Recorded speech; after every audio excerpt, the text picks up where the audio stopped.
You either live by the gun or you die by the sword.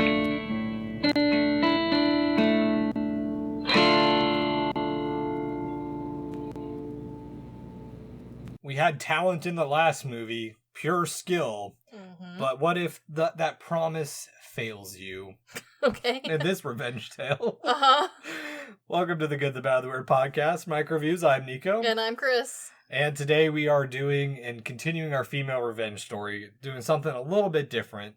We are doing Promising Young Woman. Something a little more modern. Yes. Written and directed by Emerald Fennell, starring Carey Mulligan as Cassandra. Mm-hmm. Bo Burnham. Yeah. Who I was very surprised to see, and surprised as how tall he is. Oh yeah, you didn't know he was tall, did you? No. Oh yeah, man's tall.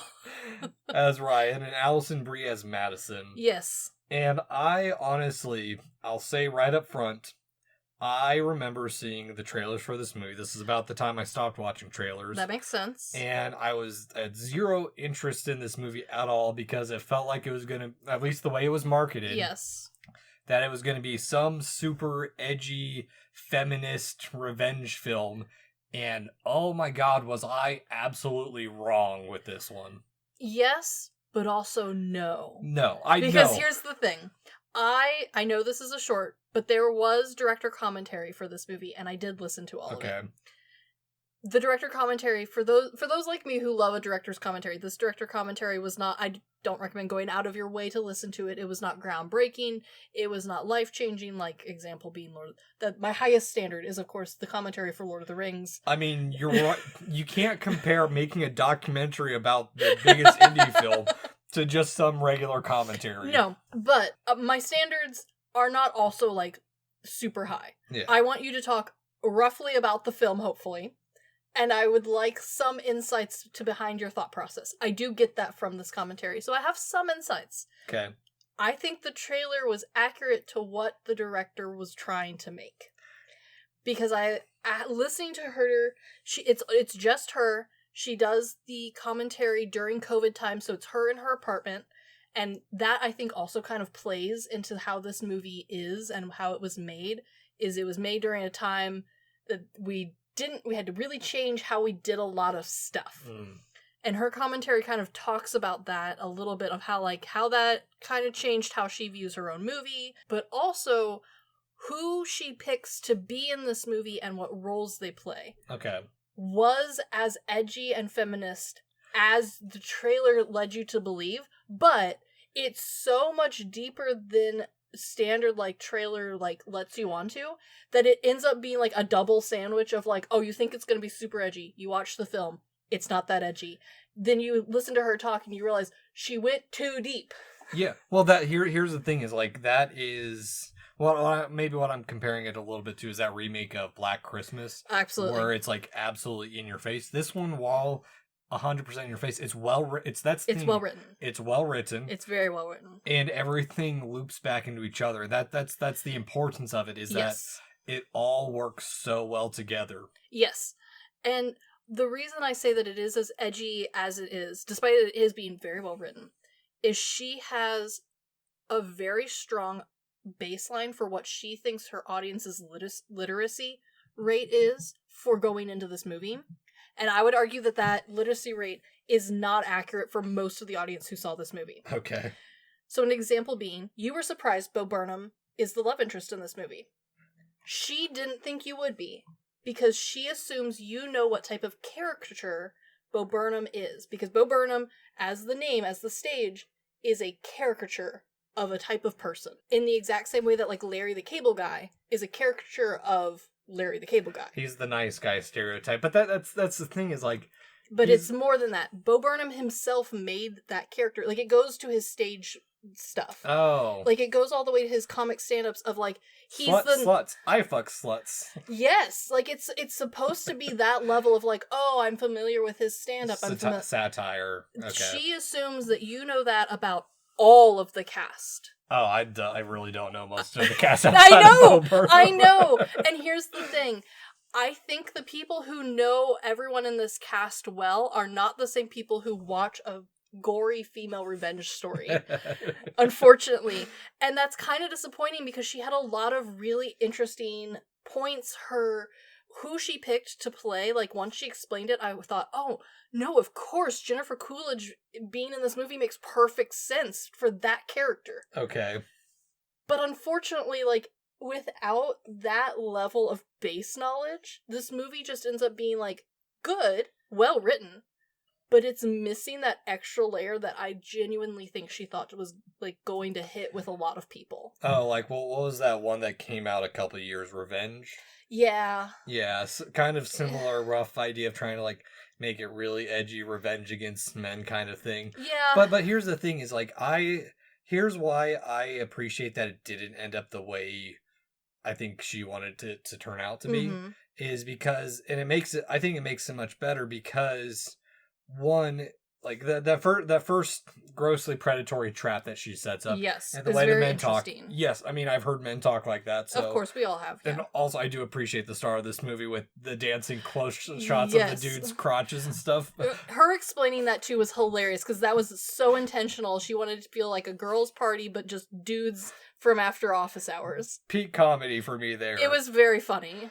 But I like how she builds up, like, her being or Cassandra being the predator. Yeah. And it's very interesting. It's very interesting, but it also twists it in a way that other revenge movies wouldn't have taken it, where while we see her setting up these traps, and you have this questioning of, like, what did she do to the first guy? You find out, oh, she's just kind of, like, building up this list of people that she can use later on because now she's got blackmail on them. True. I think that is such a smart way to build up this female revenge movie or female avenge movie, because remember, yes, that's true. It didn't happen to her directly. That's true. This is all based off of her trying to avenge her friend Nina's death. And this is something that I want to praise, because we say director, but she's also the writer and the co-producer. And this is also her directorial debut. Very impressive debut. Oh yeah, 100%. Here is something that I really like. She wanted this to be not only a very feminine story, but also she wrote this with so much thought through the whole process. So her character uses the feminine wiles that we're used to seeing in some of these revenge movies, but there's also not a untouchableness to her. At no point does she become superhuman. There is still the same danger to the main character, Cassie, as a real woman in these situations would have. And this movie does a great job of balancing that, where you kind of get the same high Cassie does of, like, oh, she's getting her purpose done. Like, yeah, this is probably not what her or Cassie really should be doing with, like, this isn't what she should be doing with her life. She was a med school student. She's dropped out. She's not really doing anything. Clearly, her parents are a little disappointed in her. But you get the same kind of emotional attachment with Cassie and what she's feeling, and I think that's brilliant. Well, and the way she changes it around, because usually when we see, not this type of movie, but where you have a man cast as like that, you don't really see, you have a man cast as like that bum who's been living with his parents. You don't really see that with a lot of female characters. You don't. And here's the other thing that I found so interesting. Because this movie is written and directed all by one person, all by one woman, you will notice that there is a specific type of guy that she cast for everyone. Oberon being the main love interest, meant to be the cutest, the hunkiest, the tallest man, if you will. But all of the guys in this film are of a similar type, and that's all very intentional. And it plays off of the, like, oh, you should have a literacy of being like, oh, well, it's a very frat boy look, it's a very college boy look. Okay. It's, you know, it's a guy who should be very clean, like, he's nicely shaved, he wears slacks, he's got a good job, he should be a quote-unquote safe guy. And they're still doing this predatory act. Yeah. But also, it's very interesting because she picked guys that she clearly thought were hot. And as someone with, I would argue, very different taste in men than she does, I found it very interesting to hear her talk about how dreamy these guys were and how obvious it is that any girl would be, like, lucky, quote-unquote, lucky to want to go on a date with them. Yeah, dating these successful actors or lawyer, or not actors, pediatrician. Yeah, like, it's, like, boring jobs, honestly, but, like, it's kind of the point, is it was a very interesting, like, purposeful casting where, like, instead of having what I think normally happens with a movie that has a bigger group working behind the scenes of, well, we need to have a different look for a bunch of different characters. We want to pull from a bunch of different audiences. We want to have lots of different actors and names to pull from. Mhm. This movie doesn't do that. This movie's like, no, we have a type, and then the side characters can be where we like have an oddball name for you to come in and be like, oh, so-and-so's in this movie? For 5 seconds? Huh. Oh, okay, I'll maybe go see it. Interesting. Okay, I can see where you're going with, where she was going with that. I mean, And like now that I've heard her say it, I totally see it. But when I watched this the first time, I just kind of was like, huh, weird casting choices here. Not my type.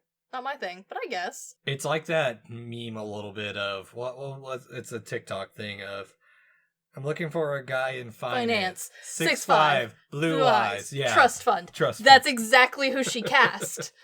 Okay, it works quite well too, because that's the other thing too, is like why I didn't see it as like this edgy feminist movie is because it doesn't I guess it's not edgy in the way like men try and make movies edgy. Yes, exactly. But what it ends up being is this cautionary tale, not just for women, but also for men as well. It's like, be careful of one, what you put online, because that's how she tracks a bunch of these guys down. True. And two, don't share stuff around, because once it's on the internet, it's there forever. But also be careful of who you hook up with and what your past is, because, it was a very nicely done movie to like explain the levels in a more modern and realistic standard and setting for what we normally see as a revenge story, where it starts off strong. We start off with the worst, work our way back down, and then we get to murder or revenge or whatever that looks like. This one starts from a movie standpoint a little softer, a little less terrible. Like, it's bad, it's horrible, but it's based in real world horror. Yeah, well, and that's the thing with like Cassandra's character is they keep doing this bait and switch of where we realize, okay, so she's blackmailing these guys, but also there's a couple times where it's like, oh, she's putting other women in danger now too to get her revenge, and then it flips it of like, I'm not that kind of person. I'm like, that is some really good writing there of like, did you really like, but it's like the building up of like the little things of like when she takes the one daughter to like, oh, I'm a makeup artist and you're gonna meet your favorite band, and she's just like, I wouldn't do that to your daughter. Yeah. And then like you kind of forget about it again when she tricks that other person, the other quote unquote old friend, into drinking too much and thinking she has an affair with some dude in a hotel room. Exactly. And that's something that I like, is this movie's characters are written smartly without necessarily dumbing anyone else down. There's not this need to prove Cassie's intelligence by making others like too stupid so that way you as the audience can follow this brilliant plot. It's just she's just one step ahead. She's just one step ahead, and she does a well enough job of leading the men by their short and curlies. And here's the last like note is the way that this movie ends is so smart because it is that one step ahead. And I think that the ending surprises some and not others, because that's where the brilliance of it lies. Because she's been playing a very dangerous game this whole time. For a lot of people, being murdered is like a thought that they think regularly when going on a first date, and Cassie goes on a lot of first dates, a lot of dangerous first dates. So the fact that this movie ends with her having predicted this herself is that one last step ahead. And granted, it's a little bit over movie-fied as like, oh, it's auto-texting and having evidence go to police automatically. But it's done in just a believable enough way. Well, it's done because the one person who has the regret, the one person that, well, I like that when she leaves the lawyer's house of, like, she's a little upset that she can't fuck with this guy. Yeah. It also it shows that she's not a good person to begin with. No, yeah, exactly. Or she hasn't become a good person. But the way they build up that guy of being so haunted where he remembers her name in the case, but also like the way they built up his house where he's got like the dead plants around him, his furniture's lifeless.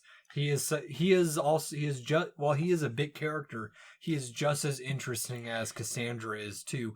And I think that's the thing about this is it's the ripples of someone's death after something horrible happens to them. Is this just this continuation of what's going to happen next, of like It's not a happy ending for anyone. And honestly, Yes.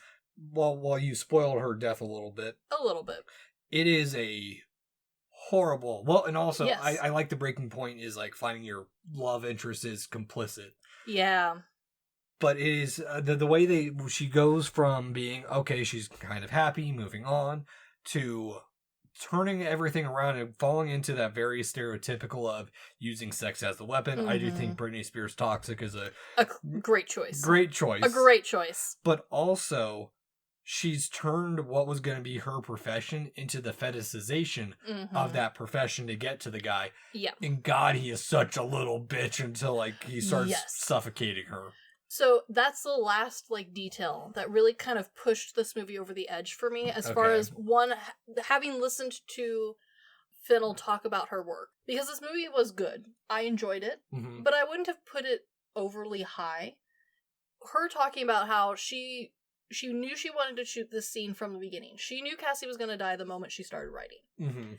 And she goes, well, strangulation is very common, a little sexy, and it kind of fits in with this whole movie. I'm going to go for that. That makes the most sense. Wait, how long does it take to strangle someone?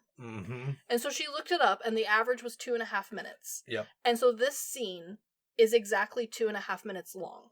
Yeah. It is unbroken. It is haunting.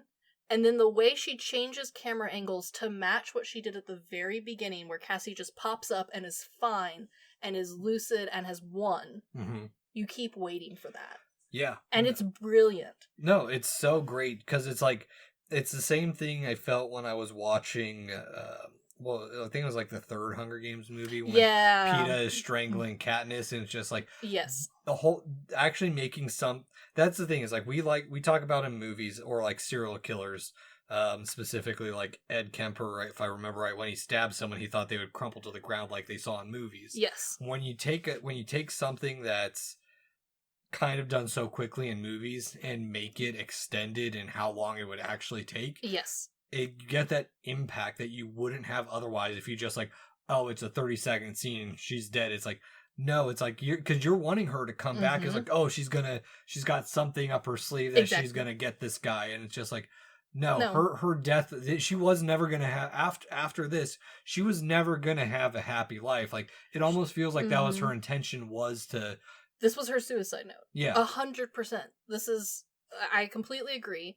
And it's this last couple minutes, like the whole movie's good, don't get me wrong, but this last couple of minutes, the smartness and intentionality in both the writing and directing really changed my opinion of, oh, this is a good movie, a very interesting debut movie, to oh, I'm excited to see what Fennel does next. Yeah. Because this was very smart. It was directed smart, it was written smart, it was cast smart. And so, like, that gave me a lot of hope. I haven't really seen a whole lot. I know Wuthering Heights is the new one out that she worked on. I haven't heard great things. I'm not a huge Wuthering Heights fan, so maybe I'm the perfect audience for it. Well, but yeah, I know nothing really about it. I think I know I read it in high school, and I can't remember anything. The only thing I've seen of Saltburn, is I don't remember why. After my brother's wedding, my now sister-in-law is like, oh, we have to watch all the gross parts of Saltburn. There's a lot of gross parts in Saltburn. But this is like, the wedding has been over for like an hour maybe. Oh, this is not the time to put Saltburn on. It was. We didn't watch it. We watched it. She only skipped ahead to like the gross parts. Okay, well, she has great taste. But no, I've seen Saltburn. And I still stand by, like, I'm still excited to see what she does next. Okay. I haven't seen the new Wuthering Heights. It just came out not that long ago. So, like, and I've heard mixed reviews. I've heard some people really like it. It's fun. I've heard other people say it's a terrible adaptation. It's Wuthering Heights. I don't know what you're expecting. Because it's, we've talked about this with Jane Eyre. It is so hard to change those movies into, like, movie format. It's like, those books don't translate well. Because they're boring as shit. Yes! And so, like, I don't care how it's translated. Like, I'm probably the perfect audience to watch it because I won't be interested in the actual story. I'm going to be interested in, like, the costuming and the theatrics and some basic storytelling. So maybe I'm perfect for it. But I think this movie really showcased a lot of really smart work. Mm-hmm. And I hope that we get to see that sort of independence in writing and directing from her more. Yeah. Because I can see where she has a really good career with this style of movie. Yes. And as someone who has watched a fair amount of female revenge movies and female avenge movies in my cinematic watching history, Mm-hmm. it really was refreshing to watch this. And another reason of like why I hate trailers of like I didn't go see this movie because I thought it was going to be obnoxiously poppy and like just really like, oh, we're doing this because it's going to get a reaction. And that's the thing is like it's all better thought through. Yes, exactly. Yeah. It is much more well put together. And that's the other thing is like I do like that everything does work back in on itself. Even Cassandra being a horrible person and like yes, and even before she knows what happens with her, how her love interest is involved of like her blowing him off and then him stumbling upon her doing her nightly game of let's mess with this guy. Yes, and we've sung a lot of praises. This movie's not without faults. This movie visually is a flat movie. And part of that is intentional. She wanted the colors to look a specific way. She wanted Cassie to feel flat and empty. Yeah, her world is basically dead until she falls in love. Oh, for sure. There is a like style to some of these like first time movies. Mm-hmm. And I don't know if it's necessarily like quote unquote low budget because this had $10 million put into it. Jeez. But I do think a lot of that was going to paying for some of these big names to be part of this movie, which, you know, you do what you gotta do. This movie doesn't look bad. It has a look, though. Yeah. So, like, there's some cinematography choices that, like, the directing and cinematography gets much better towards the end of the movie. It's there at the beginning. The ideas are there. They're not as refined yet. I'm excited to see more work from her and, like, the polishing get there. Because this is the same level of basis that I see some really great female horror directors start off with, where, like, the first couple ones, they're fine, they're a little rough, I don't know if I'd watch it again, sort of thing, and then they start getting good, and then they start getting really good, and then they start being on my shelf. She has the same little hints that I'm getting from her on this, and so I'm excited, and I'm hopeful that, like, in a couple of movies, whether or not she keeps going with this darker, more gritty sort of movie, it sounds like maybe we're moving more towards romance and rom-coms. I think she could do it well too. I've heard Wuthering Heights has its own like commentary as well. That she's changed the commentary a bit. I think so, and so like I'm interested to see where she goes. She does seem to have an interest, at least, in like this understanding and reprospecting for female roles and female styled movies. Mm-hmm. That's very interesting. I'm excited to see more what she does with that. But there's like nitpicky things left with this movie. And they do stick just a little bit. Okay. And so it's just enough where, like, I liked this movie. I don't know if this movie is going on my shelf. If that makes sense. Yeah, I understand what you're saying. I mean, there's been there's movies in the past where I picked it up because I liked a director. Mm-hmm. And then I found out, I watched something later on, and it's like, oh, I'm not interested at all. It's also the opposite of... Chloe Farge. She's French. She is French. She's French. Yeah. I've only ever read her name. I don't know if I've heard anyone say it. But it's the opposite of that for me, where if I had seen her female revenge movie, Revenge first, yeah, I wouldn't have been interested in the substance. But it's the opposite. I was interested in Revenge because of the substance.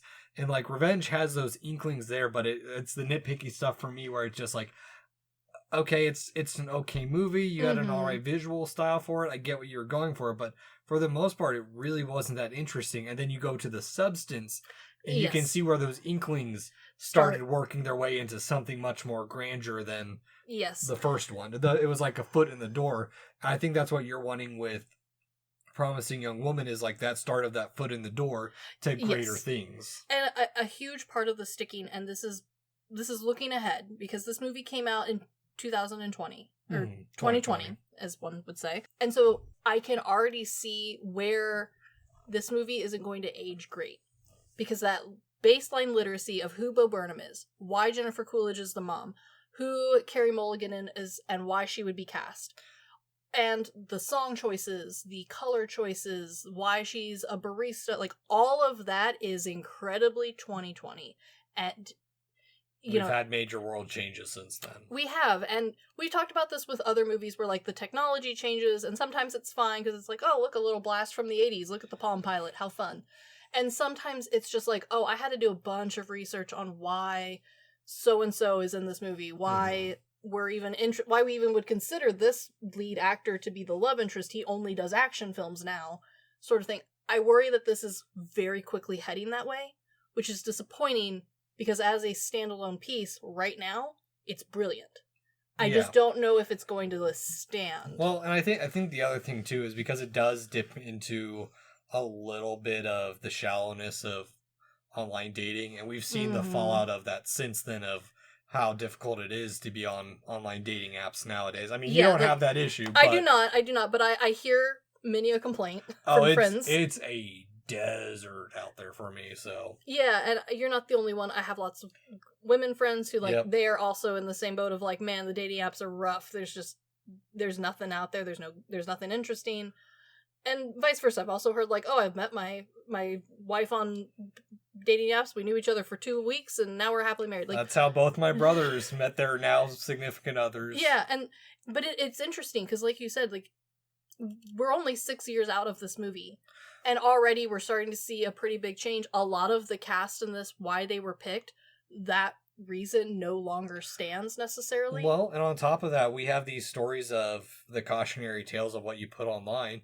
We have the opposite happening with this upcoming generation where they are mostly offline because they grew up with it and they don't want to be a part of it. And also just the general like talk of what it's like to be online has vastly changed since this movie came out. It was lightly started to be talked about like, oh, don't put your family online, don't put your location online. Like that was light. Now I have more than one friends with kids who like they only post pictures to a very closed and private account. They don't want their kids on anything. Same thing, and like that kid age goes all the way up to teeny. Yeah. Like once you are out of my house, then you can post yourself online sort of situation. So, like, while this movie is brilliant, I really enjoyed it, I do fear that this movie is very fast and hard going to hit, like, a time capsule wall. Yeah. And and maybe that's the best thing about it, is because it is a capsule of that era. True. Maybe I'm complaining for no reason. Maybe this is going to be people looking back and be like, oh, man, look at exactly what 2020 was like. I mean, look at... I'm going to age ourselves a little bit, but 1 hour photo. That's true. I tried to develop photos this week. It took literally 2 weeks to come back. Yeah, I constantly go back to this movie. One, because it is on the wheel for Lad's movie night. It's a great movie. Fuck with your husband about Neon Genesis Evangelion. That's fair. But that's fair. Also, when I watched it for the first time, I avoided the movie because my parents said it was really bad. But I went and watched it, even though it is a movie about an archaic film development. It has the same impact as social media for me, just in a very creepier manner. That's true, and that's like... in less public manner. I think that's what makes that one creepier, is because it's less public. That's true. And so there's a lot to praise with this movie. It is interesting that I've talked to a lot of my movie friends about this, because I hadn't seen this, I had heard about this. Mm-hmm. And granted, I have a pretty wide range of movie friends. I've got some who are only into romance, rom-coms, they don't want anything dark, they don't want anything spooky. And then I've got friends who are over here on the other side where we watch Descent every couple weeks just for the hell of it. Yeah. Neither group had heard of this film. Which is interesting because I feel like it falls into both categories. It is fun, it has the pop elements, it has the rom-comness, it has all those actors, it's styled that way, and yet it has the dark and depressing elements of horror that my other friends would like. Yeah. But neither group remembered this movie coming out. It doesn't mash together like Warm Bodies or Zombieland. No.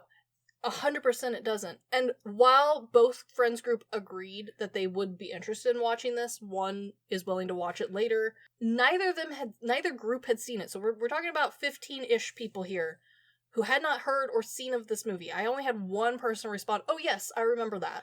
Yeah, it's not like mine where it's like, have you seen this obscure, like, limited run print of this weird Japanese movie from the 90s? Yeah, no, this was a big movie, and it was also coming out when, like, all of our friends had their own adult money to go see movies, and were actively watching movies. I mean, there wasn't much else to do but watch movies. And so it's very strange that this movie just kind of flew under the radar for some reason, because, like you said, it had a trailer, it had a theatrical release, it made all of its money back and then some. I wouldn't say it was it didn't kill it, but it did well. Yeah. It did enough. It has big names, it has people who were famous and, like, big at the time on those billboards names, and yet, for some reason, it still remains kind of just, like, existing lightly. It's not obscure. It's not like it's hard to get a hold of. It's just that no one talks about this. Except for us. So in that regard, Chris, rent and buy, stream or decline that we ever watched Promising Young Woman despite having an audio record of us watching it. We've talked about this before. My standards for buying have to be a little bit high. I want that DVD to have something to come with it, and while I did like the commentary of this movie, it was not outstanding commentary, and it was the only thing extra on the DVD. So I would rent this. I would happily rent this. And if you can listen, I think you can listen to the commentary on YouTube for free. That's honestly a really good way to, like, get any information, or just honestly Google this movie. She talks about it a bunch online too. So I would rent this. I would pay the $5 to $8 fee to rent this and watch it with a group of friends. But personally, I want my DVD to have more, so I'm not going to buy it. Okay.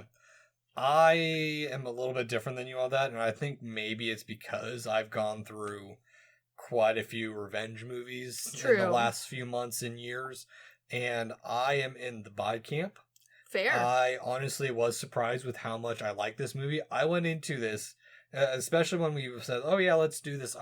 I heard good things about it, but I wasn't expecting to enjoy it. I thoroughly enjoyed this movie more than I thought I would. So I'm not upset I've owned this movie. It's one of those movies where, yeah, if I'm going back down this revenge rabbit hole, it's something I'm going to pull back up and rewatch because it is such a well done movie. And I mean, you might complain about it, but if it's a time capsule of that era, I think that's what works so well, is because you're able to study the evolution of, okay, this was maybe not the pinnacle of this, because I honestly, if you're talking about, fear of online and whatnot, sure, people are going to say Megan is Missing is one of those, or there's better, more horror based ones. This one is very light on the horror. Yeah, this one is something I could show my mom and she'd be more happy to watch than The Substance. For sure. No, for sure. Like, there are terrible elements to this. There is mentions of some terrible things. It is not a movie for everyone at every time, but it's not horror. Yeah. It's not bloody, it's not gory, it's not graphic in any way. A lot of people could get through this. Exactly. But yeah, it's Promising Young Woman. We're very excited to return back to the world of Tarantino next week. Absolutely. See how The Bride takes off in all the other random references that Tarantino puts into his bullshit. Oh, Tarantino. At least there's no wiggling of a big toe again. That's true. Yeah, but anywho, this has been The Good, the Bad, and the Weird MicroViews. Thanks for listening. Peace.